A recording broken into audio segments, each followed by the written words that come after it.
Buenos días a todos. En primer lugar, dar las gracias a todos los participantes, especialmente a los miembros de la mesa, las miembros de la mesa, perdón, a todos los que nos están conectados por internet. Y también quiero agradecer a Kiko Segovia, que ya lo conocen ustedes, que está por aquí dando vueltas, que sin él no hubiera sido posible organizar estas jornadas.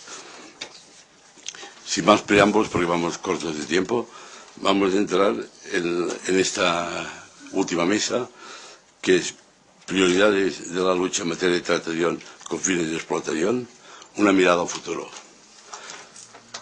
Estamos a las puertas de que el gobierno español tiene que adaptar en el mes de abril del próximo año la Directiva Europea 36 que se dictó, y todavía no sabemos, suerte que tenemos hoy a la diputada aquí a la izquierda, la diputada del Congreso de los Diputados, representante del Partido Popular, que nos dirá en qué momento se encuentra la transposición de la Directiva Europea al gobierno español.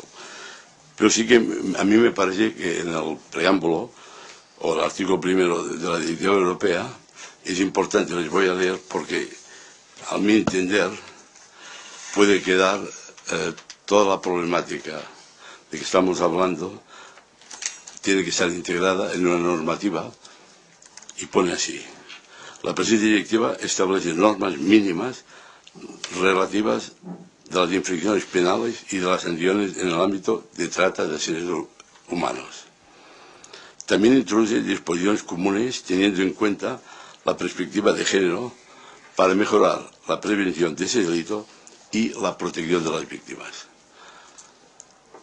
Es corta la directiva, pero yo pienso que viene muy determinada con lo que debemos hacer y lo que no se debe hacer.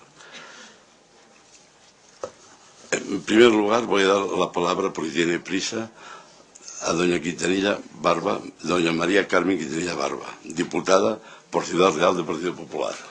Lo he dicho bien, ¿no? Ahora. Bueno, lleva 4 legislaturas en el Partido Popular. Nos ha llamado que no podía venir, pero al final ha llegado. Están con un problema de presupuestos, de votación y demás, por tanto le agradezco que esté aquí, aunque solamente sea para explicarnos en qué momento estamos y dónde vamos y qué es lo que queremos. La abogacía española estará al tanto de lo que va a ocurrir, como siempre. Y por tanto, sin más preámbulos, le doy la palabra a doña María Carmen Quintanilla. Muchísimas gracias, don José María Prat, nuestro moderador en esta mesa. Quiero, en primer lugar, como no podía ser de otra manera, dar las gracias al Consejo General de la Abogacía, su fundación, por haberme invitado a participar en estas jornadas, y también, cómo no, saludar a todas las personas que comparten conmigo la mesa y que además, bueno, pues las conozco por su gran trabajo en favor y en la lucha contra esta esclavitud del siglo XXI, que es la trata de seres humanos, sobre todo de mujeres, niñas y también, ¿verdad?, niños. Y por lo tanto, yo estoy encantada porque creo que es una mesa de lujo en la que no voy a poder estar todo el rato porque, como muy bien ha dicho nuestro moderador, tenemos pleno, se están debatiendo proyectos de ley. Me he escapado un poquito porque no quería indiscutiblemente dejar que esta mesa no pudiera estar con mi persona, no porque lo que pueda aportar, sino porque no me gusta cuando me comprometo faltar, y desde luego he pedido permiso al portavoz del grupo parlamentario, que lo sepáis, para poder estar 10 minutos con todos ustedes. Y además quiero también felicitar a Elena Arce por el gran trabajo que ha hecho con este informe, el informe del Defensor del Pueblo, la trata de seres humanos en España, víctimas invisibles, y también a todas las ONGs, al Proyecto Esperanza, al Save the Children y a PRAN, que creo que, y también, pues, es que ahora mismo no te veo. Sí. Y entonces, bueno, a todas ellas por el trabajo que están realizando. Desde luego, yo quería comenzar, me imagino que a lo largo de la mañana se han visto, bueno, pues todas las posiciones de las distintas personas que han intervenido en la anterior mesa y hoy, cuando estamos hablando de la trata de seres humanos, estamos hablando de esclavitud. Estamos hablando del artículo 4 de la Declaración Universal de los Derechos Humanos, que ya decía hace 60 años que nadie estará sometido a esclavitud ni servidumbre. La esclavitud y la trata de esclavos están prohibidas en todas sus formas. Hoy, sin embargo, 60 años después de esta declaración, el tráfico y la trata de seres humanos con distintos fines, entre ellos la explotación sexual y también la explotación laboral, que también recoge la directiva comunitaria, se ha convertido en la nueva esclavitud del siglo XXI. Una esclavitud con la que sin duda es preciso acabar y de la que es muy difícil tener datos y estadísticas exactas, ya que estas actividades se mueven en la clandestinidad en un negocio que además mueve miles de millones de dólares y está controlado por las mafias internacionales. Eso queda claramente patente también en el informe de la Defensora del Pueblo.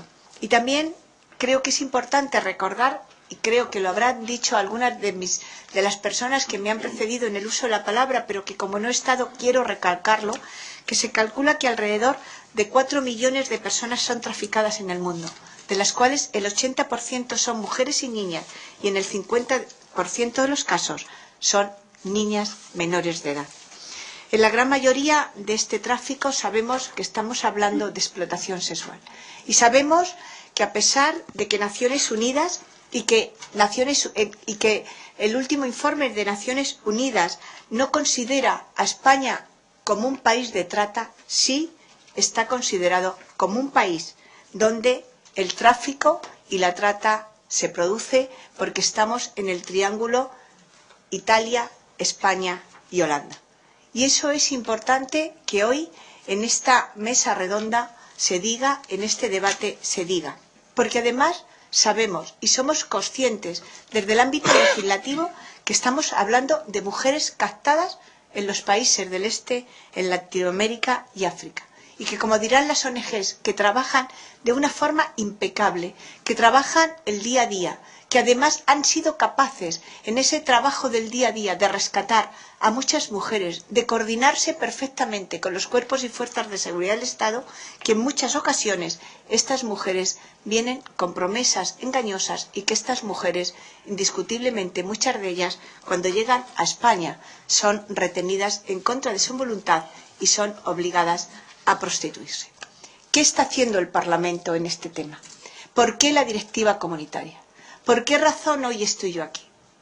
Pues en primer lugar, porque en mi trabajo, no solamente como presidenta de la Comisión de Igualdad, sino también como miembro del Consejo de Europa y vicepresidenta de la Subcomisión contra todas formas de discriminación, he participado en el informe, en el Convenio de Estambul, el convenio contra la violencia que sufren las mujeres. Y ese convenio de Estambul también recoge de forma específica que los países miembros del Consejo de Europa, los 48 países miembros del Consejo de Europa, tienen que ponerse a trabajar en la realidad de las mujeres y niñas que hoy son traficadas y son obligadas a explotarlas sexualmente. Y desde luego en ese parámetro y en esos pilares estamos hablando de estadísticas, de conocer la realidad de las estadísticas. Estamos hablando de los anuncios de prostitución, de que detrás de cada anuncio de prostitución hay una organización, hay una mafia que está traficando con esas mujeres a pesar de que el anuncio sea muy bonito. Estamos hablando de mercancía, y estamos hablando también de que tenemos que visibilizar la trata. La directiva comunitaria es muy clara. Es una directiva en donde nos hace el Parlamento Europeo, que no tiene nada que ver, como muy bien ustedes conocen, con el Consejo de Europa. El Consejo de Europa es la unión de 48 países miembros, donde los acuerdos de los parlamentarios representados allí, los rapports que hacemos, hacen recomendaciones a los países miembros. Recomendaciones. En muchos casos, esas recomendaciones se quedan en el aire. Si yo le dijera a ustedes que hay países donde todavía no existe una estadística en la violencia de género que sufren las mujeres, se pueden ustedes imaginar cómo van a tener una estadística en el tráfico de seres humanos. Impensable en muchos gobiernos. Por lo tanto, estamos hablando de países con una difícil situación política, social y económica, que no voy a hacer referencia a ninguno de ellos, pero que sabemos que muchas de las mujeres que hoy están aquí traficadas provienen de esos países, porque así nos lo manifiestan los familiares cuando comparecen en el Consejo de Europa a decirnos que su hija salió de tal país hacia Chipre y que una buena noche se suicidó y que se suicidó, no porque quería suicidarse, sino porque la tiraron por el balcón cuando fue a denunciar a la mafia que la había engañado para que fuera modelo en un país como Chipre y que indiscutiblemente ella cayó en la red. Por lo tanto, estamos hablando de realidades, estamos hablando de situaciones que se producen. Y por lo tanto, yo entiendo que en estos momentos, cuando el Gobierno de España ha prorrogado el plan integral contra la trata y que en este año 2012, en diciembre del 2012, se termina la vigencia del plan. Y por lo tanto, tendremos que conocer la implementación de ese plan.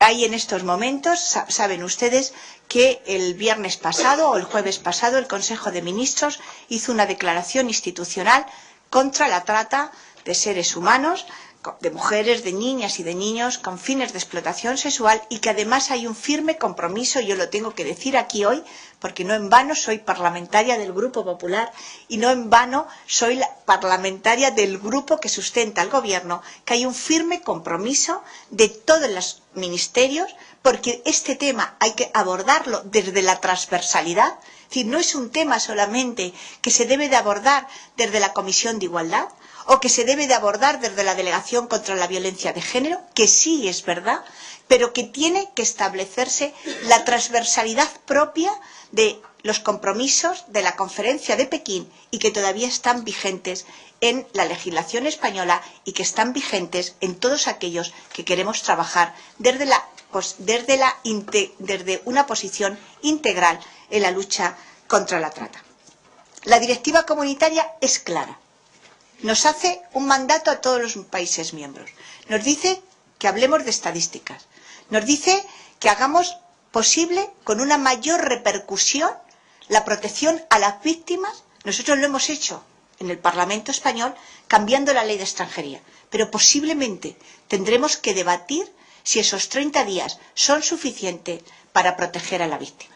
Por otra parte, tendremos también que abordar, cuando se protege a la víctima, se la rescata de la red de la mafia que la está explotando, si efectivamente cuando la hemos rescatado y vuelven a su país, si van con la seguridad de poder tener una nueva vida o la entregamos a su verdugo. Por lo tanto, es otro debate que tendremos que abrir porque es necesario. Por otra parte, tendremos que abrir también el debate de la coordinación perfecta que tiene que existir entre los cuerpos y fuerzas de seguridad del Estado y también entre las propias ONGs.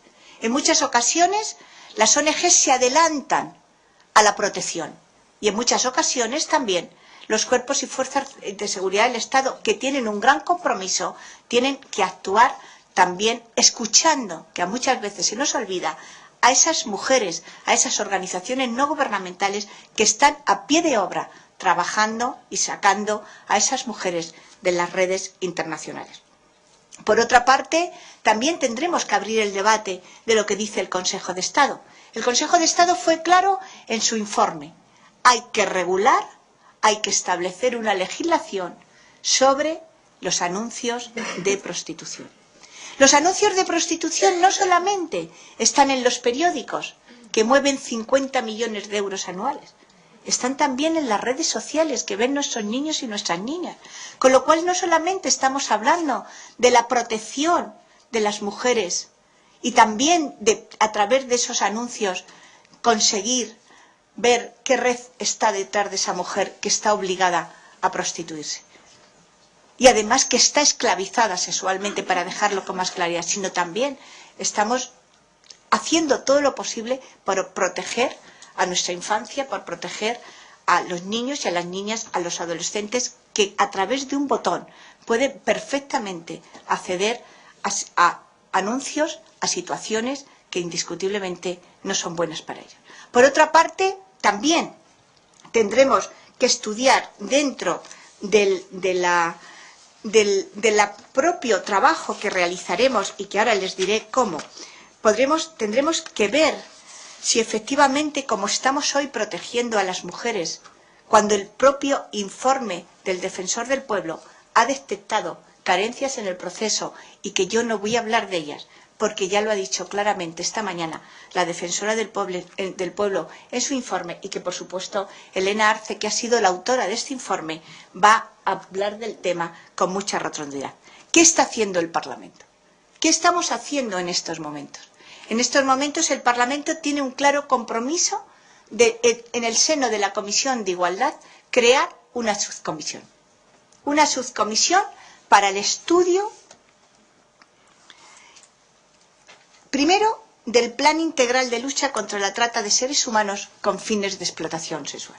Tendremos que estudiar y ver hasta qué punto la implementación del plan que nos haya llegado el Gobierno ha dado los resultados que ese plan tenía como objetivo cuando se puso en marcha en el año 2009. Por otra parte, tendremos que ver todo aquello que desde el ámbito legislativo tendremos que poner en marcha para dar cumplimiento a la directiva comunitaria, y también para abordarlo dentro del Convenio de Estambul del Consejo de Europa. Y desde luego lo que en estos momentos se está planteando es que esa subcomisión de estudio, que nace no solamente por el compromiso de los parlamentarios en el ámbito legislativo, sino por las reuniones que he mantenido constantemente con las organizaciones no gubernamentales que en estos momentos están trabajando en la lucha para la erradicación de la trata en España, desde luego nace para que entre todos, y así lo haremos, podamos llegar a poner en marcha esa legislación que nos pide la Unión Europea. Podemos hablar de asilo también, podemos hablar de una mayor protección y de ampliar los plazos de la ley de extranjería, pero también tendremos que hablar de cómo, cuando salen las mujeres que han sido víctimas de trata en España, tienen que salir con una mayor protección.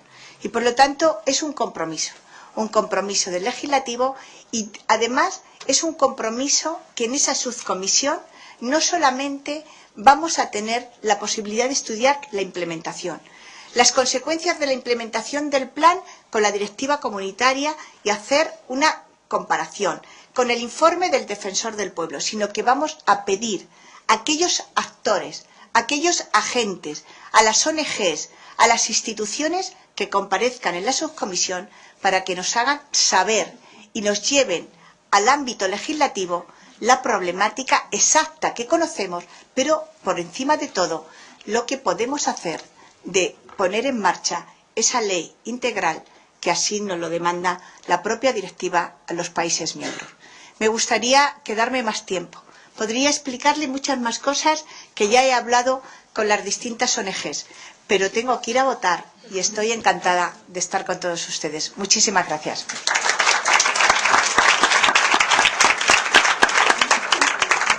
Bueno, muchas gracias. Te excusamos y esperamos que nos convoques a todos para hablar del tema. Os convocaré a todos, José María, no lo dudes. Muy bien, gracias. Señor Patrono, muchas gracias, perdona. Es que... Adiós. Que manda. Luego lo contáis, que luego tenemos un mala fama.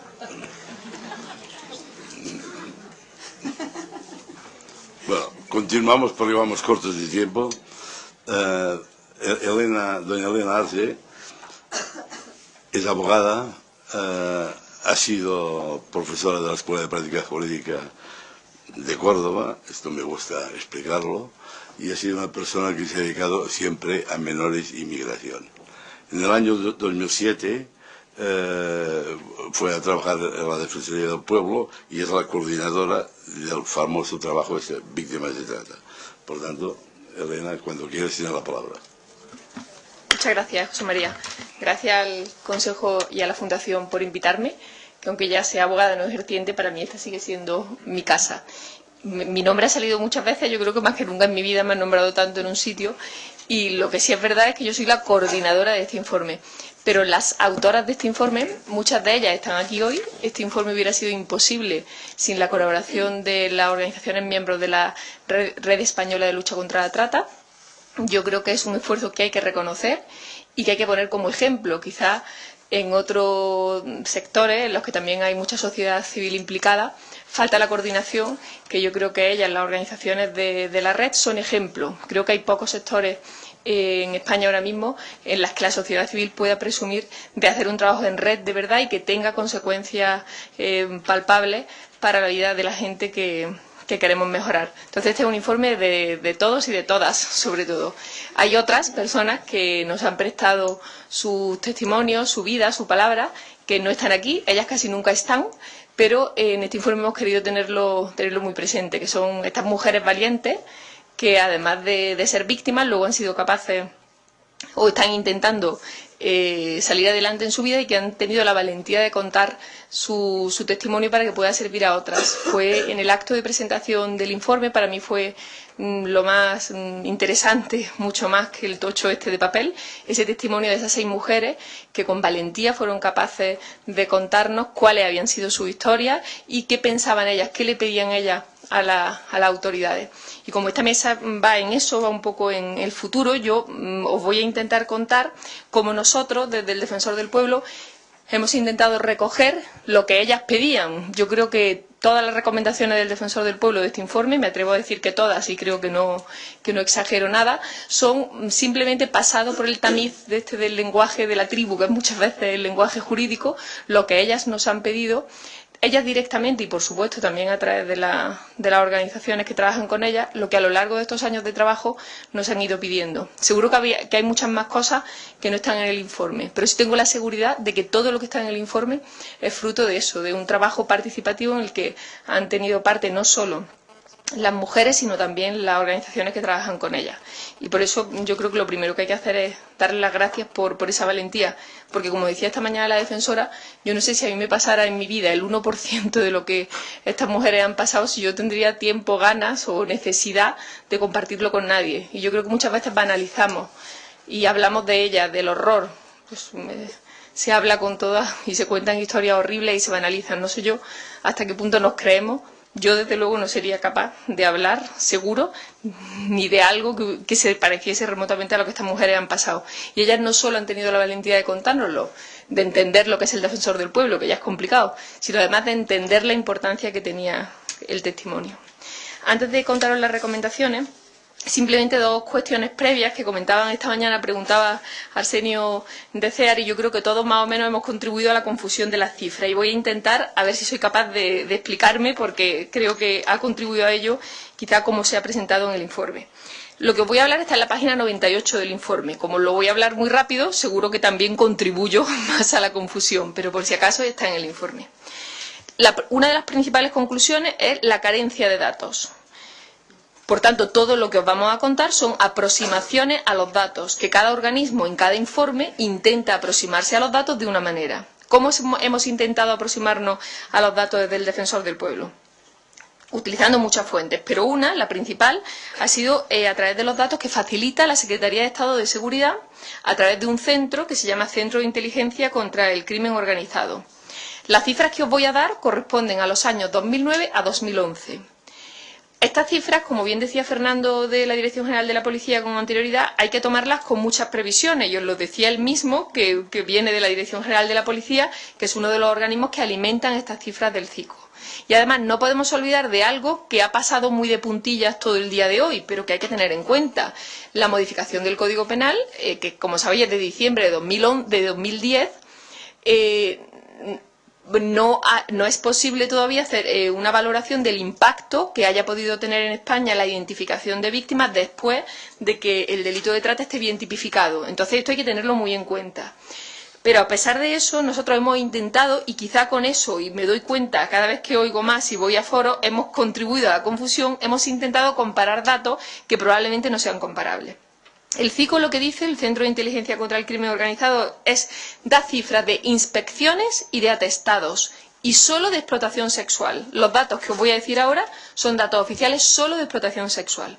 Y el CICO diferencia entre inspecciones y atestados. ¿Qué son las inspecciones? Las inspecciones son actuaciones que por parte de los cuerpos y fuerzas de seguridad del Estado se denominan preventivas.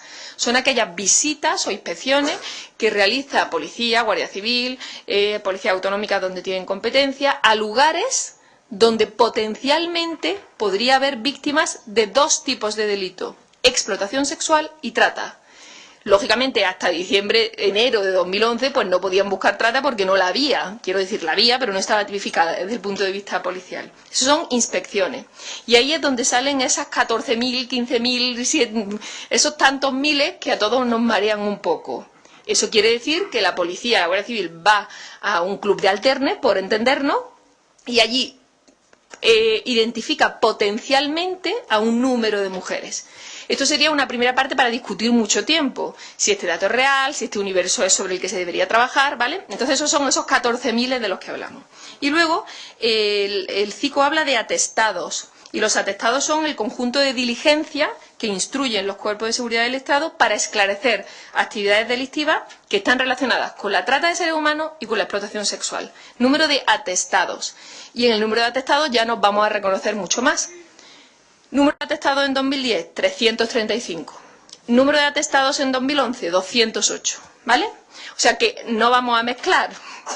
Una cosa son las potenciales víctimas, que pueden ser de explotación sexual y pueden ser de trata y o de las dos cosas. Y luego hablamos de atestados. Cómo de ese potencial universo de víctimas, finalmente, los cuerpos y fuerzas de seguridad del Estado dan el paso siguiente y deciden instruir un atestado. No sé si habré contribuido a la confusión, pero espero haber aclarado. Y el segundo punto, que también me parece importante, porque yo creo que esta mañana en una de las intervenciones quizás no haya quedado claro, no es cierto que la ley de extranjería en este punto, en concreto el reglamento, sea aplicable solo a lo que debería ser aplicable a la ley de extranjería, que son las extranjeras de terceros países. Y no es cierto porque lo dice la disposición adicional única del reglamento. No es verdad. El artículo 140, las medidas de protección y de asistencia a las víctimas, están incluidas las víctimas de países de la Unión Europea. Es importante recordar, y esto lo dice la disposición adicional única del reglamento de la ley de extranjería. Esto es importante por no lanzar mensajes confusos y que podamos pensar que las ciudadanas de países del este no tenemos obligación de protegerlas. Disposición adicional única del reglamento de extranjería.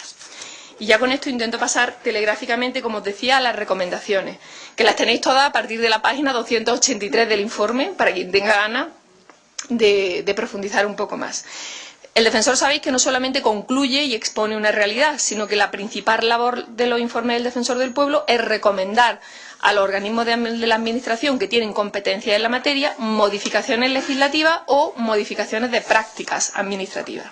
En este caso nos hemos dirigido en primer lugar al Ministerio de Empleo y de Seguridad Social para varias recomendaciones. Al Ministerio en sí mismo, en este caso a la ministra, le hemos pedido que modifique el artículo 140 del reglamento de la Ley de Extranjería al que me acabo de referir, para dar cumplimiento al artículo 59 bis en su apartado sexto, que obligaba al Gobierno a desarrollar mediante un reglamento las condiciones de colaboración con las organizaciones no gubernamentales que tengan por objeto la acogida y protección de víctimas de trata.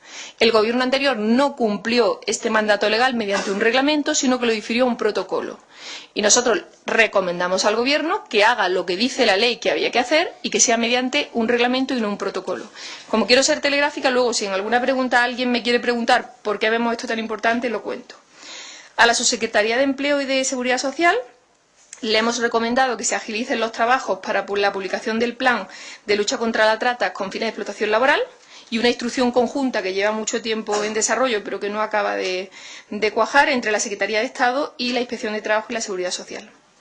A la Secretaría General de Inmigración y Emigración hemos recomendado que dicten una instrucción para que se desarrollen con claridad los supuestos para la tramitación y concesión de autorizaciones de residencia y trabajo por circunstancias excepcionales basadas en la situación personal de la víctima. Creemos que esto no es suficiente con lo que dice el reglamento y la experiencia, desgraciadamente, nos enseña que esto no está claro, y tan no está claro que no se dan autorizaciones de residencia por circunstancias excepcionales a las víctimas por situación personal. Y esto hay que aclararlo, y creemos que el instrumento sería a través de una instrucción cuya competencia corresponde a la Secretaría General de Inmigración.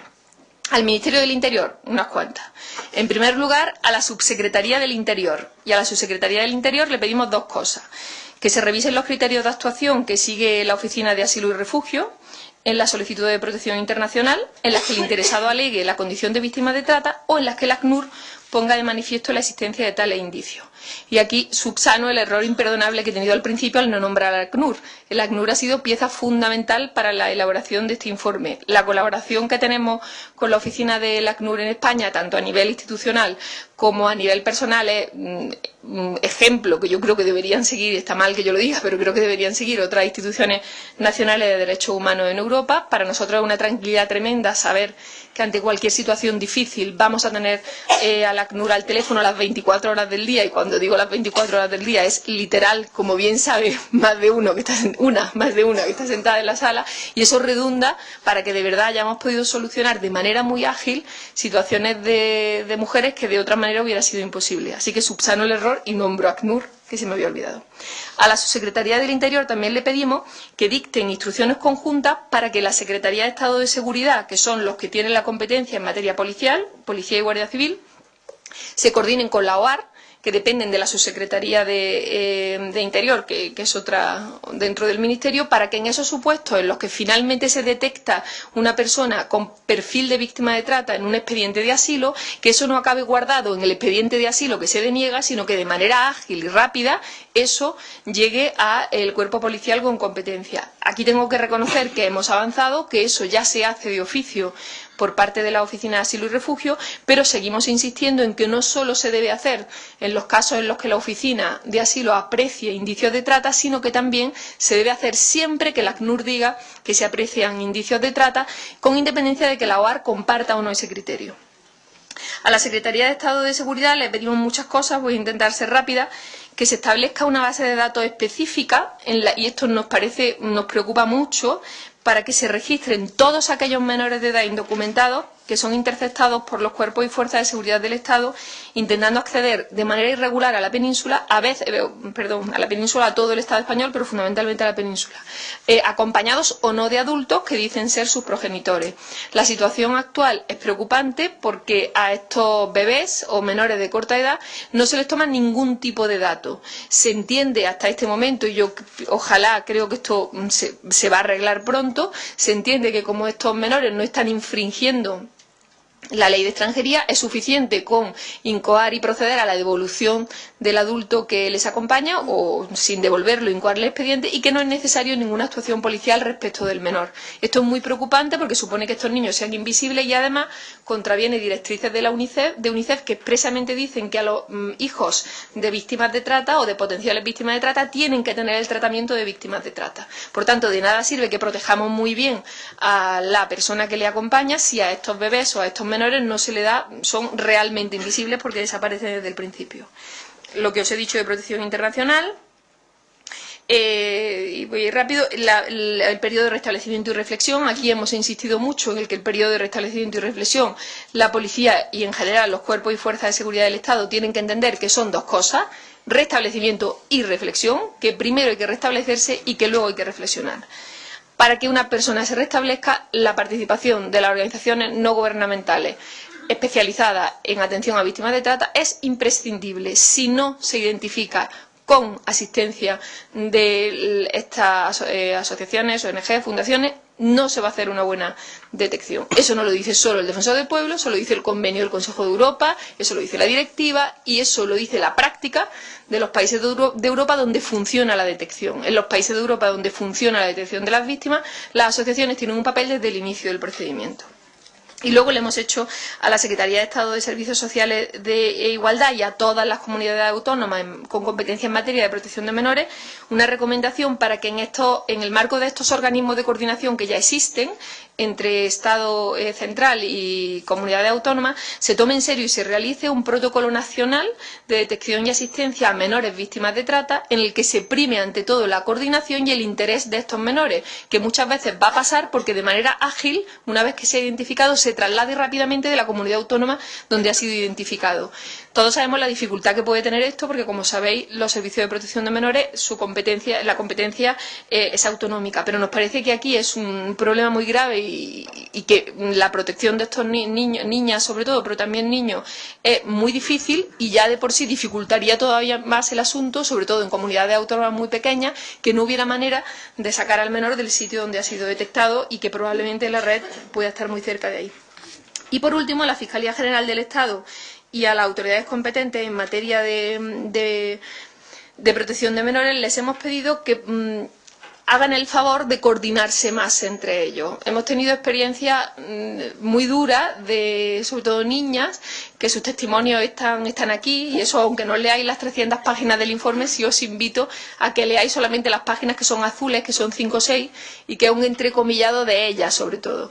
Hemos tenido muchos testimonios, pero los de estas niñas a mí me parecía que eran como si ellas supieran que nos hacía falta hacer el informe. Entonces hay testimonios, pues niñas que te dicen, que nos decían: yo ya tengo claro que yo tengo derecho porque soy una niña y yo he hecho lo que ellos me han dicho, yo he denunciado a este señor, pero ellos no han cumplido con su parte de la palabra. Yo llevo aquí 1 año y yo sigo sin tener papeles. U otra que te decía: yo ya sé que es importante que yo cuente lo que él me ha hecho, pero es que ya he ido 7 veces al juzgado a contar lo que me ha pasado.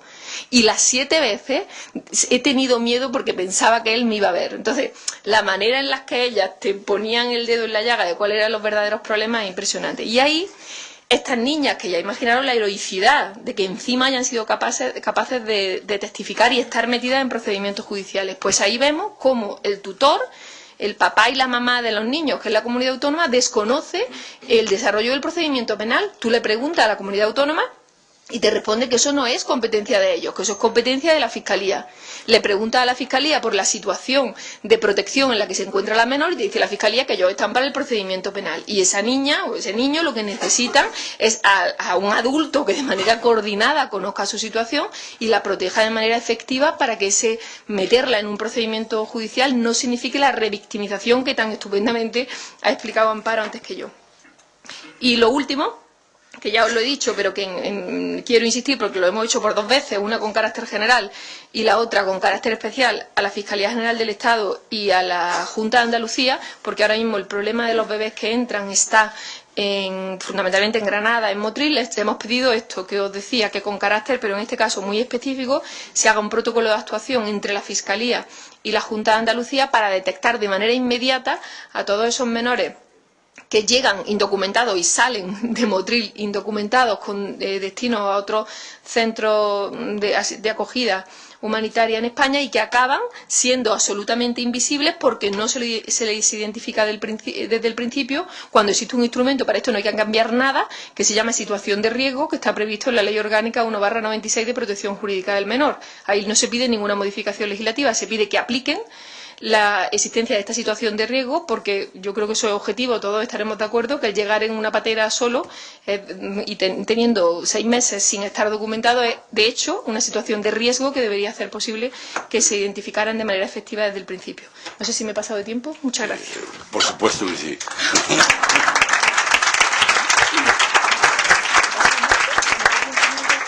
Muy bien, muchas gracias, Elena. Marta González, que nos acompaña, está a mi derecha, es licenciada en Derecho por la Universidad de Carlos III de Madrid. Marta se vinculó en el tema de trata de mujeres desde el año 98, en el Departamento de Derechos Humanos de una ONG internacional, Alianza Global contra la trata de mujeres, en Bangkok, en Tailandia. Es cofundadora de Esperanza Relatrices, que nos presentará ella personalmente, donde actualmente desempeña el cargo de coordinadora, desarrollando funciones de identificación de casos, formación, sensibilización e incidencia policial. Gracias. Muchas gracias, José María. Yo también quería agradecer al Consejo General de la Abogacía que, con la colaboración de Women's Link, nos convoca hoy aquí. Y me parece especialmente importante y significativo el título de la convocatoria, ¿no? Me parece importante que nos convoque para hablar de trata de personas en España bajo el contexto y la preocupación de la crisis económica y la protección de los derechos humanos, ¿no? Me parece que es un marco muy importante que no debemos dejar de tomar conciencia de en qué contexto estamos y que, a pesar de estar en este contexto, estamos hablando de una cuestión de derechos humanos y, por lo tanto, fundamental. Yo represento esta mañana al proyecto Esperanza, que es un proyecto de la Congregación de Adoratrices, una institución religiosa que lleva más de 150 años trabajando siempre en la asistencia directa a mujeres que, de una manera o de otra, en un contexto o en otro, sufren explotación y vulneración de sus derechos. En concreto, el proyecto Esperanza nace en el año 99, aquí en Madrid, para dar respuesta a la situación de mujeres que estaban siendo víctimas de la trata de personas en España y que no se contaba con recursos especializados suficientes para poder dar respuesta a las necesidades de estas mujeres. Y por eso nace el proyecto en el año 99 con la idea de ofrecerles un apoyo integral, pero también con la idea de ir sistematizando, a través del conocimiento directo de esos casos y de esas situaciones de esas mujeres, poder ir sistematizando un análisis crítico de qué es lo que está pasando, qué es lo que está ocurriendo, qué funciona, qué no, qué lagunas hay, qué buenas prácticas, qué dificultades, para poder, en coordinación con otros actores, tanto públicos como privados, poder identificar aquello que tenemos que mejorar y hacer propuestas y recomendaciones, ¿no? Y desde ese eje de trabajo del proyecto Esperanza nos pedían que pudiéramos aportar una serie de ideas, unas pinceladas en un tiempo muy breve sobre cuáles serían en este momento en España las prioridades para poder abordar este tema tan complejo y luchar contra la trata de seres humanos en nuestro país. A nosotras, desde el proyecto Esperanza, pero también desde el marco de la Red Española contra la Trata de Personas, nos parece fundamental en este momento que se trabaje desde ya y con urgencia y con agilidad por aprobar una ley integral de lucha contra la trata de seres humanos que aborde este problema tan complejo de manera coherente. ¿Por qué? Pues a lo largo de la mañana ya ha ido saliendo muchas intervenciones, ¿no? Pero creo que tenemos además el mandato de la Directiva Europea, que luego Viviana nos va a ayudar a profundizar, pero el mandato de la Directiva Europea es que haya en todos los Estados de la Unión una normativa mínima común, coherente, de lucha contra la trata. En España hemos tenido hasta ahora el Plan Integral de Lucha contra la Trata solo con fines de explotación sexual, que además es un plan que tiene una fecha de caducidad, diciembre de 2012, que aborda solo una de las formas de trata, no todas. Ya se ha dicho aquí, hay trata para explotación laboral, pero es que también hay trata para explotación en la mendicidad, hay trata para explotación en la comisión de delitos, de hechos delictivos, hay trata para matrimonios serviles, es decir, hay muchas realidades de explotación que no estamos identificando, mirando, reconociendo, abordando. Además, dentro del Estado español, cada comunidad autónoma tiene, por ejemplo, leyes autonómicas sobre violencia de género, en algunas de las cuales se incluye, por ejemplo, la trata con fines de explotación sexual como una forma más de violencia de género, que es lo que ocurre, por ejemplo, aquí en la Comunidad de Madrid. Dentro del ámbito de aplicación de la Ley Integral contra la Violencia de Género se incluye la trata con fines de explotación sexual, por ejemplo. En otras comunidades autónomas esto no sucede, con lo cual tenemos una manera de abordar esta realidad muy, muy dispar, a pesar de que hay ahora ya un delito tipificado correctamente en el Código Penal. Esto no es suficiente para darle una unidad y una coherencia a la actuación, ¿no? Las únicas medidas de protección que hay, aunque sean aplicables en principio a todas las víctimas, están en la Ley de Extranjería, lo cual dificulta muchísimo que haya una visión integral, global, coherente de cómo hay que abordar esta realidad, ¿no? Dicho esto, sí me gustaría entrar en 4 puntos que creemos que son esenciales para, ojalá, esta futura ley integral, estos 4 puntos esenciales que debe de incluir la ley, ¿no? Por un lado, la ley debería crear un estatuto de víctima de trata que realmente garantice el acceso efectivo a derechos de todas las víctimas desde un enfoque de derechos humanos. Hasta ahora no tenemos como tal un estatuto de víctima, ¿eh? Ese estatuto de víctima supondría que se entienda y que se aplique realmente en la práctica que víctima de este delito es la persona que ha sufrido ese hecho delictivo, esa actividad de ser captada, recibida, alojada por medio de unos elementos de engaño, de coacción o de violencia con el fin de ser explotada. Esa persona es víctima, quien ha sufrido esos hechos, ese comportamiento sobre su persona, con independencia de que denuncie, colabore, disponga de información esencial, la aporte o no. Esto es fundamental para entender lo que supondría un estatuto de víctima, ¿vale? Una víctima tendría, por lo tanto, en el caso de ser identificada, derecho a todas las medidas de protección con independencia de que denuncie o no, colabore o no, tenga información esencial o no. Esto en la práctica, a día de hoy, no pasa. Muchas veces incluso nos estamos encontrando que la identificación de la víctima desde el primer momento se está en la práctica condicionando a qué información tiene esa persona y qué información podría aportar en un futuro y si esa información sería útil para una actuación policial y judicial o no. Y si la información de la que dispone no es esencial o no es útil, en muchos casos ni siquiera está siendo reconocida como víctima. Segundo punto de este estatuto de víctima, ¿no? Tendría que garantizar que, como decía Eva de ACNUR antes, la víctima y sus necesidades están en el centro de toda la actuación institucional. Son la prioridad absoluta. Por lo tanto, la prioridad absoluta desde el primer momento es identificar en profundidad, conocer en qué situación personal está esa persona que ha sufrido el delito, en qué situación de riesgo está, en qué situación de salud, en qué situación legal, en qué situación familiar, para poder a partir de ahí ofrecerle una asistencia individualizada de acuerdo con esas necesidades. Además, el Estatuto de Víctima también contendría una garantía de una atención social integral. Una atención social integral que tiene que garantizar, desde luego, bajo principios de multidisciplinariedad. Esto ahora no sucede. Intervenimos muchas veces de manera completamente inconexa desde diferentes perspectivas, desde una perspectiva policial, social, judicial, sin que haya una multidisciplinariedad real, coordinada y que favorezca el trabajo.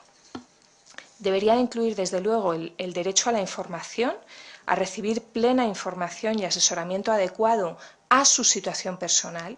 Aquí, desde luego, no basta, como en tantas otras situaciones, con un mero formulario formal, que simplemente yo te entrego un acta de información de derechos que tú firmas y que probablemente firmas, desde luego, con toda seguridad sin entender ni qué significan ni qué derechos tienen. Para mí esa es una de las razones principales, y aquí contesto la pregunta de Arsenio sin haber estado en la mesa anterior, pero para mí desde el trabajo real de campo esa es una de las razones de por qué hay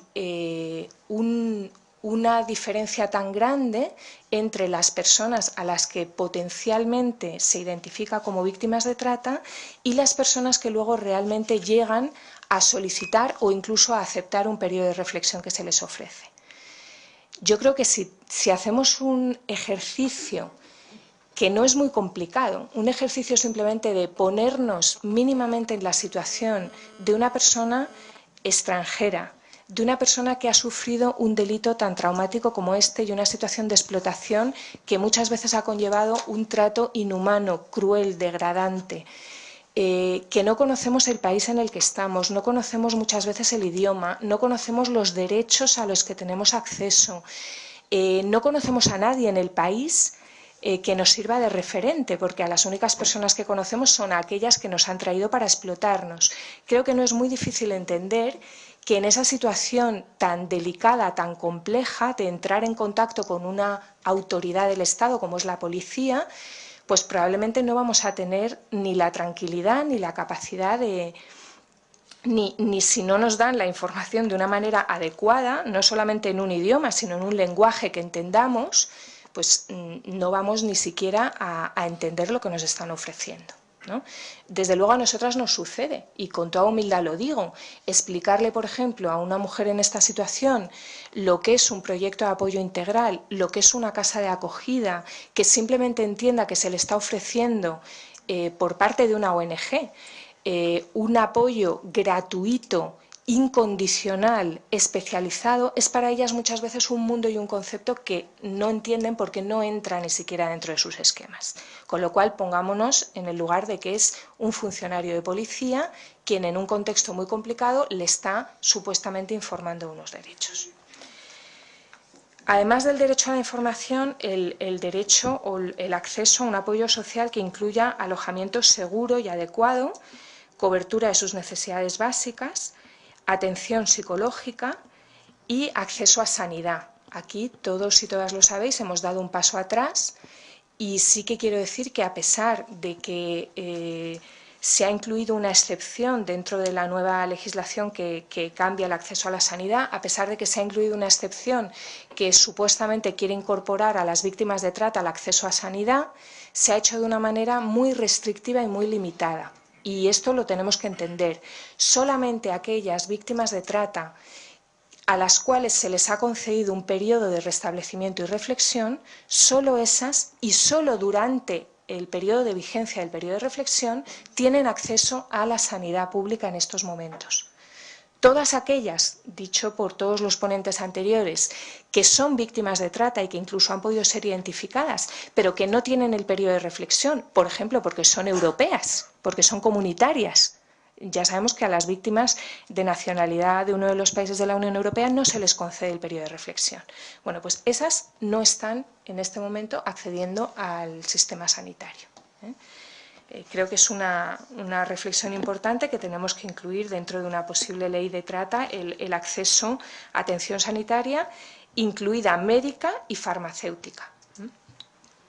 El apoyo a la formación y a la inserción laboral, no solamente en términos de talleres, sino, por ejemplo, tener acceso a inscribirse en el INEM como solicitantes de formación. Esa sería una medida muy interesante que favorecería la integración de víctimas de trata.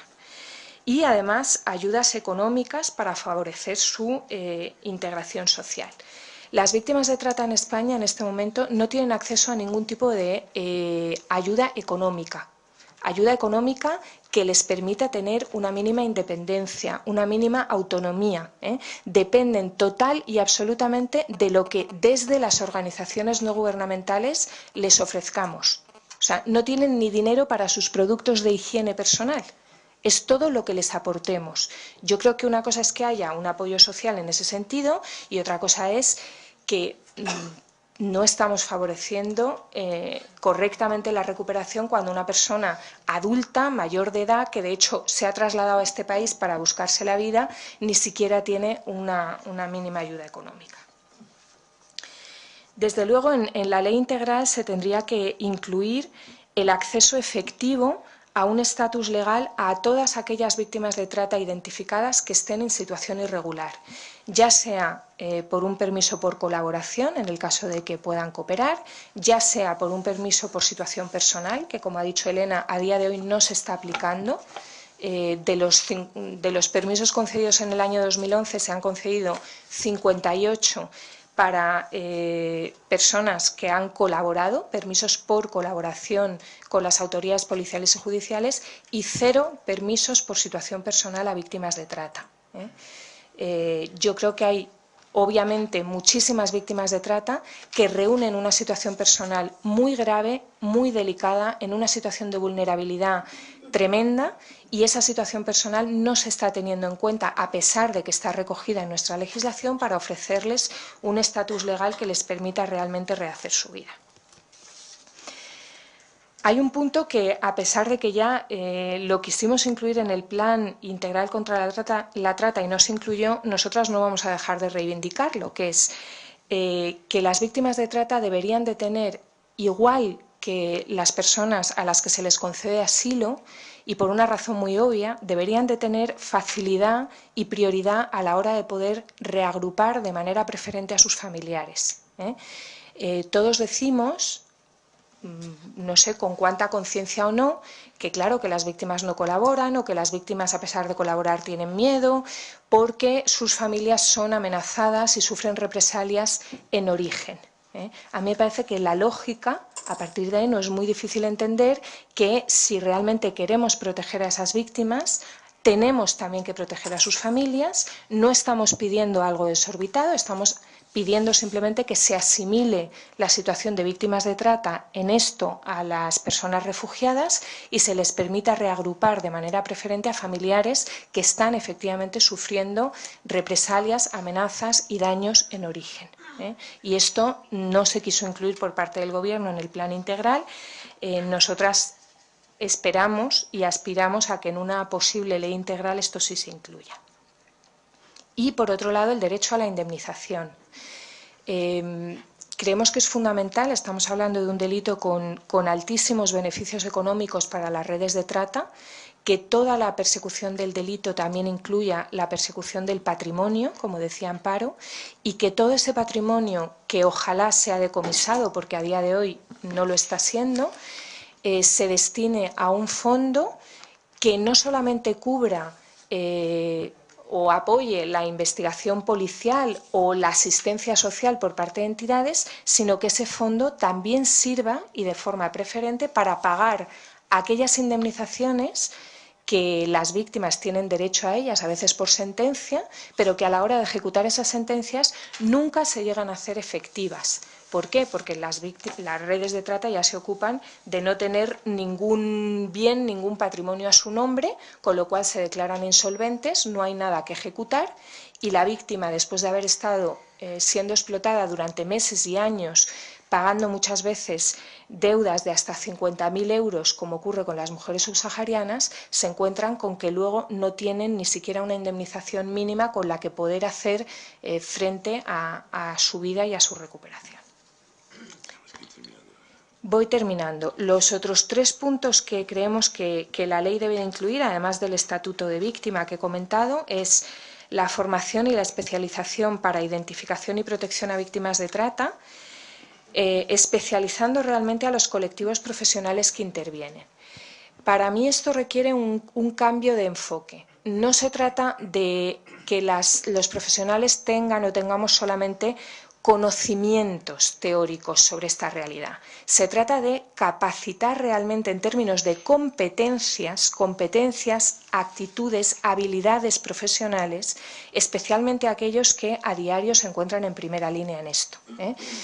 No se trata de incluir el tema en cursos de formación, sino de tener equipos, por ejemplo, dentro de policía, especializados, pero realmente con competencias en victimología, en tratar con personas que han sufrido estrés postraumático y toda esta situación que nos hablaba Amparo, que muchas veces no se está abordando. La coordinación y la cooperación entre todas las administraciones y con las organizaciones especializadas. A mí me gustaría que aquí también hubiera una toma de conciencia y un cambio de enfoque. No se trata de pasarnos la pelota de unos a otros, se trata de tener en cuenta que este problema es muy complejo, que con cada caso nos encontramos muchísimas dificultades y muchísimos obstáculos y que la mentalidad, la actitud y la actuación de todos los profesionales que estamos implicados tiene que ser la de remover obstáculos.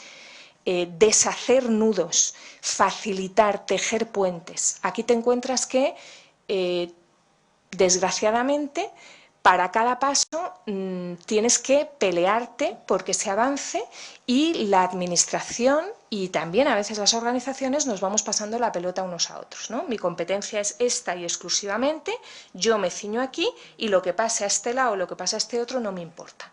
Yo creo que eso ayudaría muchísimo, que hubiera realmente la figura de un coordinador o coordinadora nacional para la lucha contra la trata, que esa persona tuviera bajo su competencia el liderar la coordinación y la cooperación entre todos los actores y ayudar mediando proponiendo, facilitando para que todos esos malos entendidos, competencias, dificultades, burocracias que existen, que en la práctica lo que hacen es obstaculizar que las mujeres y las personas víctimas de trata accedan a sus derechos, se vayan removiendo. Y por último, la ley tendría que incluir, desde luego, además de una dotación presupuestaria, mecanismos de evaluación continua y de rendición de cuentas que ayuden a hacer un seguimiento de qué impacto está teniendo la lucha contra la trata, qué resultados positivos, qué dificultades, y que a partir de ese mecanismo de evaluación y rendición de cuentas pudiéramos realmente entre todos ir aprendiendo e ir mejorando en el día a día. Muchas gracias. Muchas gracias.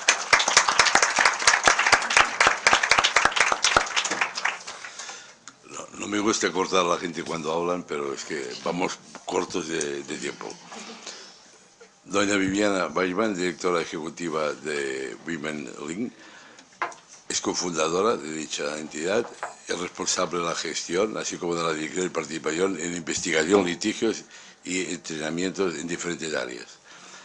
Es máster en Derecho Internacional de Derechos Humanos por la Universidad de Oxford y tiene además otros títulos. Actualmente forma parte del tercer grupo de expertos de la Comisión Europea en Trata de Seres Humanos y ha sido seleccionada por la Universidad de Harvard para participar en el programa de acompañamiento de estudiantes de Derecho de dicha universidad para este curso académico. Tiene la palabra. Muchísimas gracias.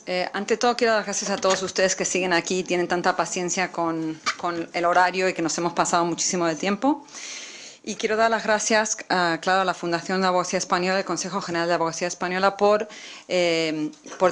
haber sugerido dedicar un día a la trata dentro de este ciclo, como bien ha dicho Marta, tan importante que es los derechos humanos en la crisis económica. Y recordar, que creo que es una cosa que se ha dicho bastante a lo largo de la mañana, que pues las personas que son víctimas de trata son muchas veces las personas más vulnerables en la sociedad, ¿no? Y sabemos que cuando hay crisis económica y los derechos humanos pues quizás empiezan a bailar más de lo que deberían, pues dentro de eso después hay un grupo de personas todavía en situación más vulnerable, y no es por comparar porque los derechos humanos todos hay que respetarlos, pero realmente es muy importante poder dedicar un día entero al tema de la trata. Entonces muchas gracias por eso. Brevemente, Women's Link, que es una organización internacional de derechos humanos, nos dedicamos a trabajar estratégicamente con tribunales para avanzar en temas de equidad de género. Tenemos 6 líneas de trabajo y una de ellas es la trata. Y quiero dar un breve ejemplo de lo que queremos decir cuando decimos que trabajamos estratégicamente.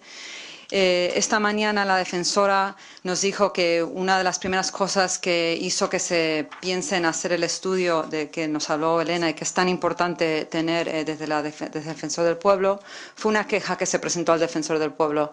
Esa queja nació de una actuación de la Red Española contra la Trata, de las cuales muchas personas aquí participamos, y yo creo que realmente a lo largo de los años hemos conseguido organizarnos bien y trabajar muy bien juntos y juntas.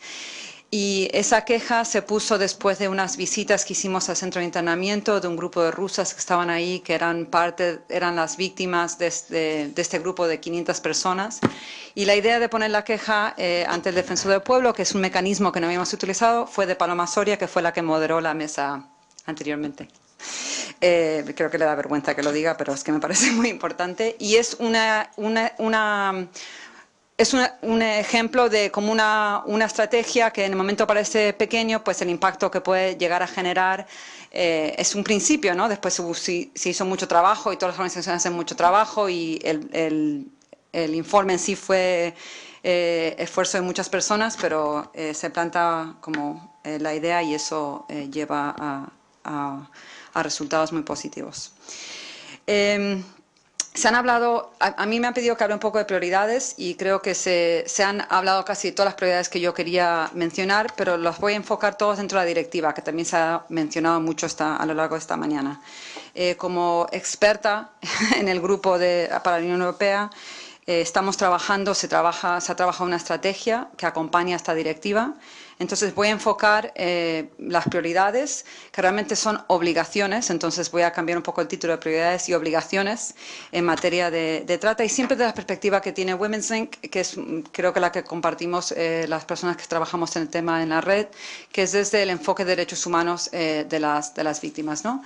Y también me parece importante que cada uno tiene un rol diferente en esto, ¿no? Entonces, tampoco creo que si la policía es un trabajo, los fiscales es un trabajo que es ir a por los malos, eso también tiene que ocurrir, pero nosotros estamos trabajando para que el enfoque sea en lo que ocurre a las víctimas, a las mujeres y los niños y las niñas que son víctimas de este delito. Bueno. Voy a ir, son 10 recomendaciones, casi todas, prioridades, casi todas se han nombrado, entonces creo que va a ser bastante breve, pero las voy a aterrizar en lo que es la directiva. Para las personas que no saben, estoy hablando de la directiva 2011-36, que es del 5 de abril del 2011. Entonces, importante aquí, y el primer punto es que voy a empezar por el final de la directiva, que es el artículo 22, que dice que la directiva tiene que ser transpuesta antes del 6 de abril de 2013, como se nos ha dicho por José María. Entonces, eso quiere decir que faltan menos de 5 meses para que se incorpore en el derecho nacional todas las obligaciones de todos los artículos de la directiva. Quiero señalar una cosa aquí, no quiero ser negativa porque quiero pensar que se va a hacer de manera efectiva, pero la última directiva sobre trata que tenía que ser transpuesta por el Gobierno, pues se tuvo que llevar al Tribunal de Justicia, que condenó a España por no haber hecho la transposición a tiempo. Entonces, pues ojo al hecho de que quedan 5 meses para la transposición. Y que hay una voluntad del Parlamento de la Unión Europea de trabajar con todos los Estados miembros con el tema de la estrategia para ayudar a ver cómo se hace esto de manera correcta. Bueno, el punto 2. Creo que este tema no se ha tratado mucho durante la mañana, pero me parece muy importante y una prioridad, es que no se debe enjuiciar ni imponer penas a víctimas de trata. Esto está claramente en el artículo 8 de la directiva.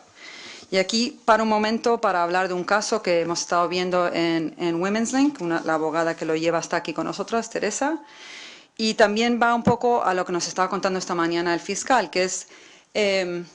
a veces hay situaciones que pueden parecer muy obvias, ¿no? Llega una patera, y este es el caso, llega una patera de Marruecos con mujeres nigerianas. Hay una mujer que es la madre de unos gemelos muy pequeños. Las instrucciones que se les han dado a las mujeres es que cada mujer, había 2 mujeres, bueno, había muchas mujeres, pero una de las mujeres, que es la madre, lleva a su propio hijo, y otra de las mujeres en la patera lleva a otro hijo, al hijo de la otra mujer, ¿no? En cuanto llegan, para hacer la historia breve, a la mujer que es la madre de los hijos se la identifica como posible víctima de trata. A la otra mujer se le imputa un delito. Esta mujer lleva 1 año en prisión preventiva. Todavía no sabemos, le he preguntado esta mañana a la abogada cuáles son los delitos que se le están imputando, pero lleva 1 año en prisión preventiva. Y es una mujer que estaba en la misma patera que otra mujer que se ha identificado. Entonces, si seguimos la lógica que nos ha explicado Joaquín esta mañana, de que si te ves una mujer atada y todas las mujeres están ahí también, pues la lógica sería por lo menos pensar que esa mujer puede ser una presunta víctima, ¿no? Entonces, ahí la obligación número 2,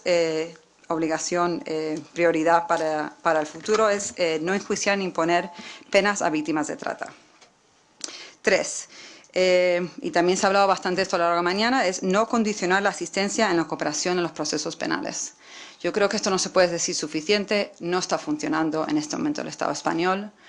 Yo creo que es porque no debe de ser la policía que tiene el poder de hacer el informe de si una persona es o no es presunta víctima de trata. Estamos pidiéndole a la policía hacer una cosa que creo que no debe estar dentro de su mandato. Entonces, yo creo que no es justo decirles lo estás haciendo mal cuando yo creo que está mal planteado el tema, ¿no? Es decir, debe ser un grupo interdisciplinario donde quizás pueda haber policía, pero el trabajo de la policía, y si son policía de extranjería, es ver personas que no deben estar en el país y esas personas hay que deportarlas. Y si son policías que están trabajando en crimen organizado, su trabajo es intentar coger al que está cometiendo el delito. Entonces yo no creo que debe ser, estas son las personas que tienen que determinar si esta persona ha sufrido el delito de trata y es víctima de unos derechos fundamentales. Pero entonces, no se puede condicionar y eso se está haciendo, yo creo que los números lo demuestran clarísimamente. 4. Y también lo ha dicho Marta, y os digo dónde está en la directiva, que es la cooperación con la sociedad civil. Esto tiene que ser de una manera efectiva. Yo no estoy de acuerdo que las organizaciones nos adelantamos a la protección, que es lo que ha dicho la diputada. Siento que no está aquí para escucharme decirlo. Nosotras muchas veces, las organizaciones, APRAM, Proyecto Esperanza, las que están en primera línea, están haciendo la identificación, están haciendo su trabajo. Y la cooperación funciona de manera esporádica, que es lo que ha dicho Marta, y eso es lo que no puede ser. El artículo 11, apartado 4, habla de la cooperación con las organizaciones de apoyo pertinentes dentro de la directiva. Y también uno de los párrafos de preámbulos habla específicamente de la coordinación con las organizaciones no gubernamentales. Y aquí quiero mencionar también el tema de cómo se está coordinando con las organizaciones y con la red en el tema del plan integral, que tiene un foro. Y ahí también, pues, cara al futuro, si la participación no es real de las organizaciones en ese foro, que es el sitio donde en teoría están sentados todos los ministerios, si no hay una manera efectiva realmente de trabajar, y no estamos hablando que nos convoquen a una reunión 2 veces al año y nos cuenten lo que están haciendo, que desafortunadamente es un poco lo que está ocurriendo, pero que tengamos un plan de trabajo, porque está toda la voluntad de las organizaciones de trabajar y aportar, y más de una vez pues nos remangamos las mangas y trabajamos en lo que nos piden. Entonces eso tiene que ser, se tiene que hacer de una manera diferente para que sea efectivo a futuro. 5. Y también es un tema que dijo Marta que tiene que estar incluido en una ley integral, que es que dentro de la asistencia, el apoyo que se tiene que dar a las víctimas, se incluye explícitamente en la directiva lo que es la asistencia médica, psicológica, intérpretes. Esto es el artículo 11. Entonces, es un derecho que tiene que existir, sea cual sea la situación de crisis económica que estamos viviendo. Es obligación en la directiva, artículo 11, apartado 5. 6. Y aquí voy a hablar, digamos, el tema de menores. Y aquí tiene que haber una prioridad en mejorar todos los sistemas relacionados a los menores. Se ha hablado mucho a lo largo de la mañana. No quiero decir mucho porque está Yolanda que habla detrás mío, que es experta en ese tema de SAVE. Pero solo decir que en la directiva hay 4 artículos enteros dedicados al tema de los menores, de los 21 artículos. Creo que nos dice la importancia que tiene que tener este tema cuando se transpone a la legislación nacional. Y también está transversal a lo largo de toda la directiva, es decir, se está siempre hablando de población más vulnerable y siempre poniendo ahí el tema de los menores. Entonces, 4 artículos enteros. Resalto 2 puntos. Uno es que el tema, si existen razones para creer que hay un menor que se tiene que considerar como tal. Muchas veces estamos viendo que niñas que dicen que son menores no se les cree. Entonces están en centros de internamiento, en sitios donde no tiene que haber menores, se les hace las pruebas y qué casualidad, siempre tienen 18 años. Entonces, cuando una persona dice que es menor, y un poco lo que estamos hablando esta mañana, pues hay que tener la presunción y creer a la persona que es menor, que ha sido víctima de trata. Se juntan muchas cosas y eso no está ocurriendo. Esto es el artículo 13, sección 2. Y la otra cosa que quiero resaltar de menores es el tema de menores no acompañados, que unas cosas que puede ocurrir es intentar juntar a los menores con sus familias en país de origen. Y ahí existe una obligación muy clara de hacer un análisis de riesgo, ¿no? que se mencionó también. Esto realmente es una obligación para todas las víctimas que se devuelven a sus países, que creo que puedo decir con bastante certeza que no se está haciendo en ningún caso. Pero especialmente problemático en tema de menores, porque a veces estás juntando o intentando rejuntar a menores con personas que son las que son responsables porque la persona sea víctima de trata. Entonces estás poniéndola a la persona en una situación de riesgo nuevamente.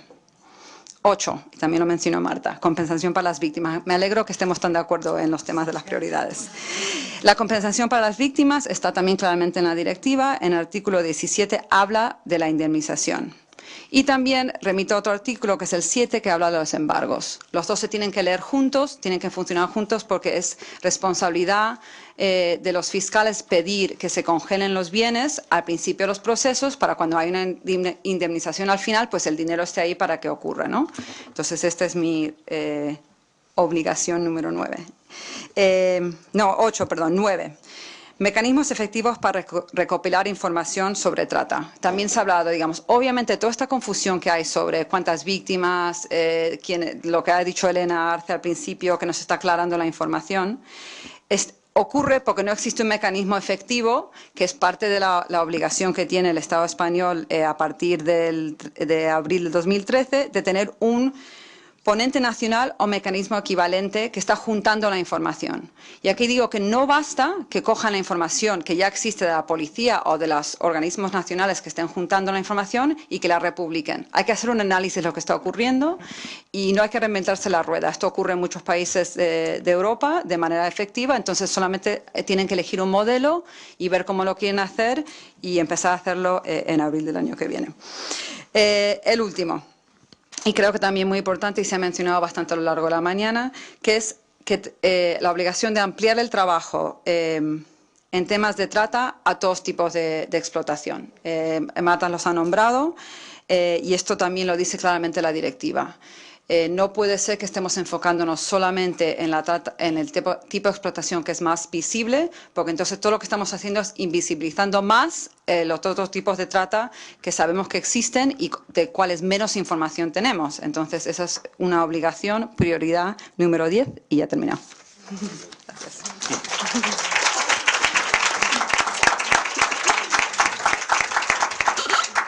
Muchas gracias, Viviana. Yolanda Román, licenciada en Derecho, experta en Derechos de la Infancia, con una larga trayectoria de trabajo de investigación e incidencia política en defensa de los derechos humanos, principalmente en la Amnistía Internacional. Desde hace 2 años aproximadamente, Yolanda dirige el Departamento de Incidencia Política y Campañas de Save the Children. Tiene la palabra.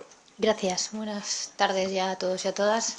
Esto que ocurre ahora mismo es muy sintomático de cómo se aborda el problema de los menores de edad en general y en concreto en el tema de la trata. Siempre somos los últimos en hablar. Siempre, eso sí, ya cuando la sala se va vaciando, si os dais cuenta, os voy a tutear, todas las intervenciones han hecho una pequeña mención a los menores al final de la intervención, no vaya a ser que se nos olvide. Y en todos los procesos, ya sean de debate, legislativos o de análisis, siempre aparece la coletilla cada vez más vacía de contenido del interés superior del menor, que no significa nada para la mayoría de la gente. Los niños y las niñas no deberían ser un elemento más de este debate, deberían ser una prioridad. Y no son menores, son niños y niñas. El matiz puede parecer baladí, pero no lo es, y no tengo tiempo para desarrollarlo, pero en algún momento sí. Y a lo mejor el Consejo de la Abogacía está dispuesto a que un día hagamos una sesión monotemática dedicada a los niños y a las niñas víctimas de trata o víctimas de otras formas de violencia. Pues bien, deberían ser una prioridad, porque no es un elemento más del drama de la trata de personas, es su manifestación más dramática y más brutal. Son los más vulnerables entre los vulnerables, los más desprotegidos entre los desprotegidos, y además son personas que, aunque pueden tener un futuro y se pueden recuperar, y de hecho si no pensase eso no trabajaría en lo que trabajo, hay una cosa que nunca van a recuperar, y es la infancia que se les ha robado, que les hemos robado entre todos, por acción o por omisión o por dejarlo siempre al final de la cola. Y por ser siempre los más olvidados. Perdonadme que sea así de dura, pero es la realidad y es lo que siempre nos ocurre. Es como la parte pintoresca de todos los problemas son aquellos que afectan a los niños y a las niñas.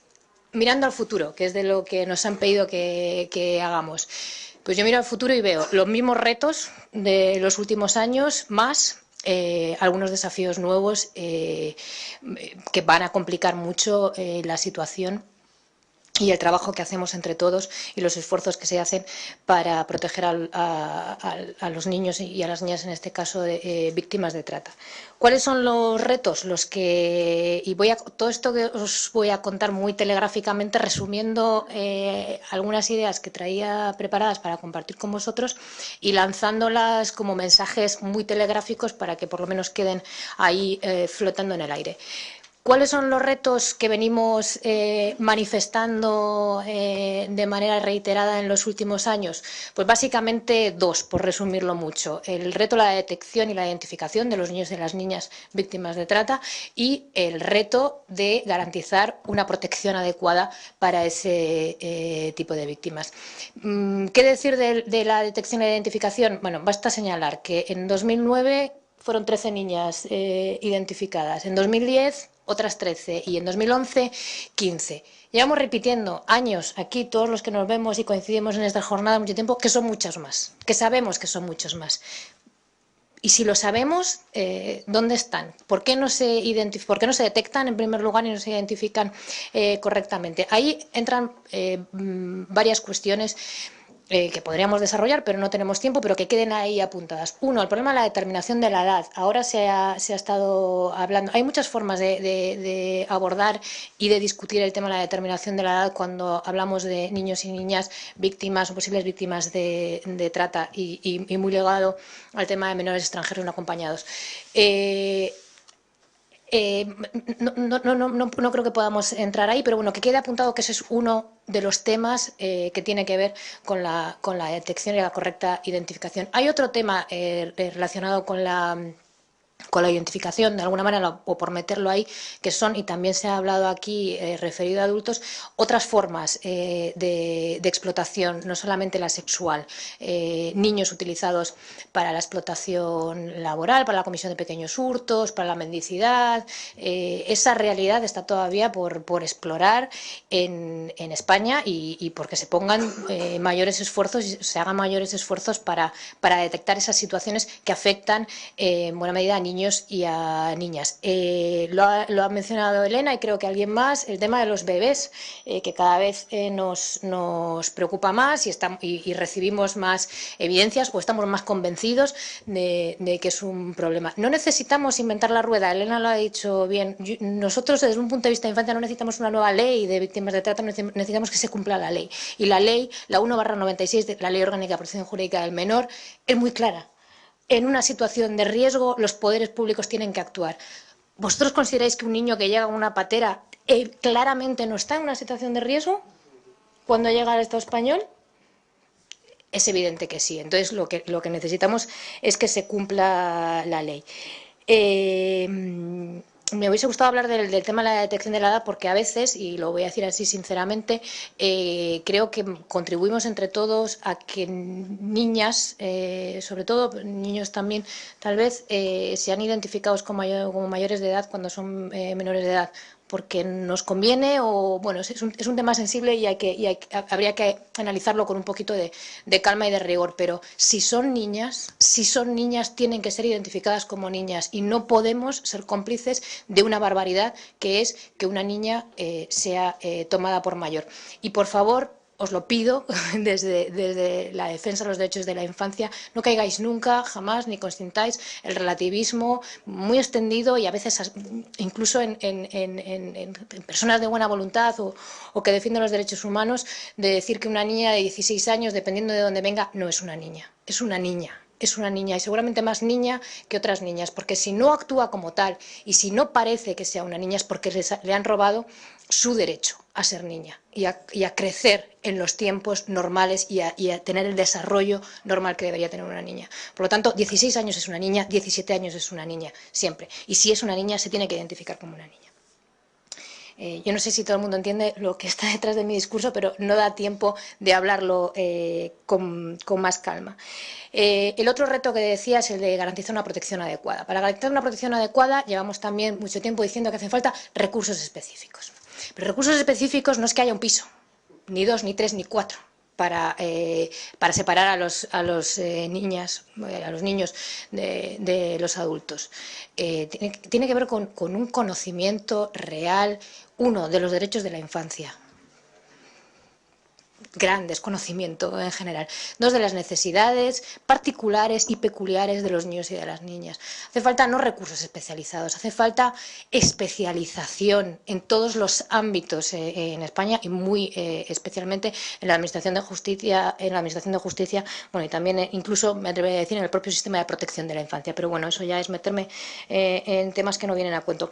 Dos ejemplos del gran desconocimiento que existe en España sobre los derechos de la infancia y sobre las necesidades de la infancia, que es desde ese conocimiento y desde esa comprensión desde la que se tiene que garantizar una adecuada protección de los niños y de las niñas víctimas de trata como de otras formas de violencia. Desde Save the Children tenemos muy claro que la trata de seres humanos con fines de explotación sexual o con otros fines en el marco de la infancia es una de las múltiples formas de violencia contra la infancia, que además está muy estudiado y es muy analizado que la violencia contra la infancia es multifacética, multicausal, y normalmente un niño que sufre un tipo de violencia está abocado a sufrir en cadena otros tipos de violencia. Esto nos llevaría, de nuevo, si tuviésemos tiempo, a hablar un poquito del trabajo que se tiene que hacer en el marco de la cooperación para el desarrollo en países de origen para prevenir la violencia contra la infancia. Fundamental, fundamental, absolutamente fundamental si queremos avanzar desde los países más desarrollados o de los países en vía de su desarrollo, como digo yo ahora, para prevenir el problema de la trata. Es un fenómeno, el de la violencia contra la infancia, que tiene unas causas muy claras, muy identificadas, y que del castigo físico y humillante en el hogar se llega muchas veces a otras formas de violencia extremas, como es el de la trata, ligado evidentemente a otros elementos de pobreza y de vulnerabilidad extrema y de exclusión social. Me encantaría desarrollar estas ideas un poco más, espero que por lo menos la intención y el sentido queden ahí y se entienda por dónde voy o lo que hay detrás de estas ideas tan telegráficas. Pero decía dos cosas muy pequeñas que demuestran el desconocimiento que hay de los instrumentos internacionales de protección de los derechos de la infancia y del mundo de la infancia y de los derechos de la infancia en general. La coletilla del interés superior del menor. Yo cada vez que oigo a alguien hablar, poner en una presentación o mencionar el interés superior del menor, me pongo en tensión. Porque sirve para todo y para nada, fundamentalmente para nada, en la práctica. El interés superior del menor es un principio jurídico indeterminado, pero se tiene que determinar de manera concreta y específica. Y el interés superior del menor se determina siempre, absolutamente, en el caso por caso, analizando todas las circunstancias que rodean el caso específico de ese niño. Para eso, para garantizar que se cumple el interés superior del menor y no es esa frase bonita y esa coletilla que aparece en un reglamento, en un protocolo, en un acuerdo y en todos los debates y reflexiones que compartimos, hace falta muchos recursos y hace falta mucha voluntad. Bueno, por supuesto, primero conocimiento, pero mucha voluntad de aplicar y hacer realidad eso que llamamos el interés superior del menor, que quiere decir ni más ni menos que cualquier decisión administrativa, judicial o de cualquier otra índole que se tome en relación con un niño o una niña, tiene que tener en cuenta, por encima de todo, por delante de cualquier otro derecho, consideración o principio o norma, su interés, lo que más conviene, pero no lo que más conviene a la infancia, a ese niño en concreto. ¿Vale? Entonces, cualquier decisión que se tome en el contexto de protección de las víctimas de trata, cuando son niños o niñas, que se tome sobre ese niño, tiene que valorar muy bien todas las circunstancias que rodean a ese niño y decidir y tomar una decisión que sea la que mejor va a garantizar la seguridad y la protección de ese niño, que era lo que decía Viviana también ahora en su intervención. Bueno, eso en cuanto a la coletilla del interés superior del menor. Y luego una negación clarísima de los derechos de la infancia que se produce en España, en el ámbito de la justicia y también de las decisiones de carácter administrativo, es el derecho del niño a ser escuchado. Ese derecho no existe en España para los niños y para las niñas, porque cuando en el mejor de los escenarios, en el mejor de los casos, se hace el paripé de oírle y oírles, no están ni los procedimientos, ni los espacios, ni las personas que llevan a cabo esa tarea de escuchar, de tener en cuenta la opinión de los niños y las niñas. No es que se haga lo que los niños y las niñas quieren, es tener en cuenta su opinión. No se está realmente escuchando, porque igual que para las situaciones de adultos que vienen de otro país y no comprenden el idioma, el lenguaje tiene que estar adaptado a los niños. El espacio físico donde se produce ese momento de escuchar al niño y tenerlo en cuenta tiene que ser adaptado al niño. Los tiempos en los que se realiza esa labor de escuchar para tener en cuenta la opinión del niño tienen que estar adaptados a las necesidades y a la edad y al grado de madurez del niño. Un niño, y lo que seáis padres lo sabréis, no te cuenta lo que quieres escuchar en ese mismo momento en el que tú quieres que te lo cuente. Bueno, todas estas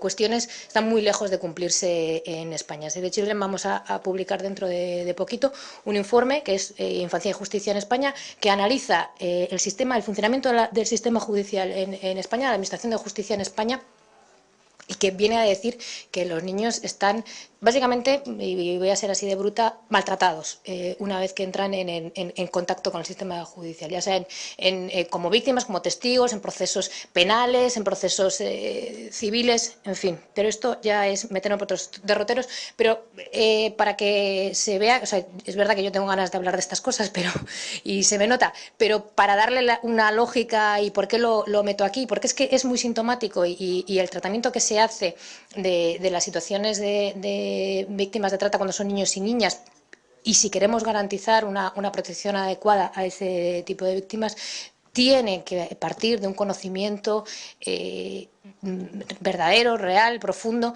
de la legislación, de las normas de derechos humanos de los niños y de las niñas, y de los principios que se aplican, de la interpretación que se hace de la Convención y de mucho más. Y hay muy pocas veces un esfuerzo en ese sentido. En el horizonte más próximo que hay, pues a lo mejor una ley, como han dicho Marta y Viviana, estupenda y seguramente muy necesaria, que seguramente aparecerá algo sobre la infancia y la coletilla seguro del interés superior del menor.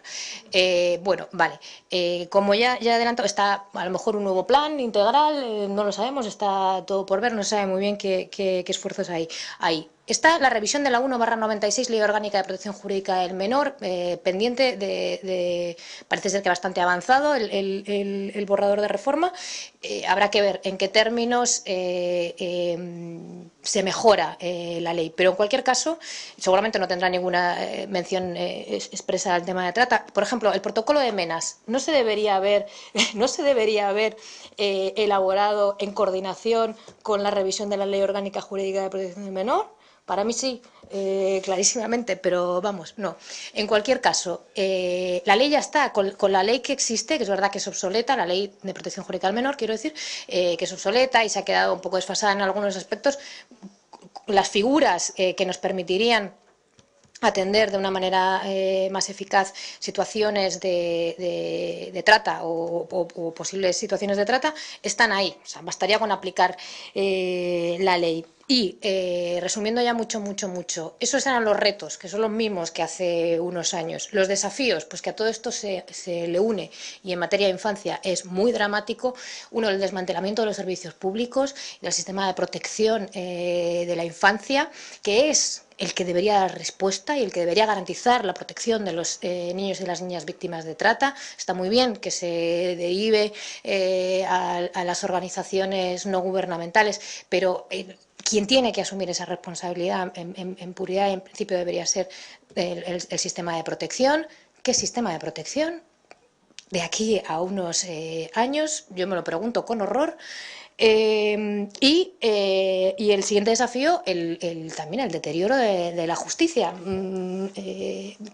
Se han hablado antes de las tasas, pero no solamente es de las tasas. Desde un punto de vista de derechos de infancia, ya os digo, las conclusiones a las que llega Save the Children en su análisis de la respuesta judicial, o sea, cómo trata la justicia casos en los que hay menores, es demoledor y va a ser demoledor, y todo apunta a que se va a ir deteriorando la situación. Eso va a agravar, va a dificultar mucho más, va a poner más obstáculos en la consecución y en el trabajo conjunto que hagamos para alcanzar esos retos que nos proponemos. Mi conclusión, que miréis a los niños con las gafas de mirar a los niños y a las niñas. Que no sean una coletilla, que no sean el último punto y el último apartado de cada cosa que hagamos y de cada medida que adoptemos. Y que ante una situación dramática y brutal de falta de recursos, que plantea unos desafíos enormes en este tema y en otros muchos sociales, ante la falta de recursos nos queda, uno, la voluntad política, pero la voluntad política sin recursos, la verdad, dan más pena ellos que nosotros casi. Y entonces, ¿qué nos queda? La valentía jurídica, diré además. Son los operadores jurídicos, lo estamos viendo en el tema de los desahucios, es la valentía de aplicar los instrumentos que ya existen y las herramientas que tenemos a nuestra disposición de una manera innovadora, valerosa, y eso es lo que puede permitir, en último término, que cambiemos las cosas, o por lo menos que consigamos que no sean todavía peor, porque el horizonte, como he dicho, plantea desafíos muy duros. Y nada más por mi parte. Gracias.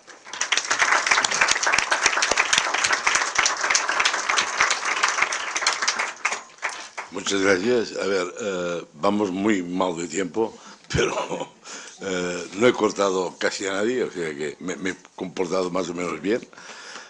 Si alguien tiene alguna pregunta, pues aprovechamos. Todavía tenemos 3 o 4 minutos, ¿no?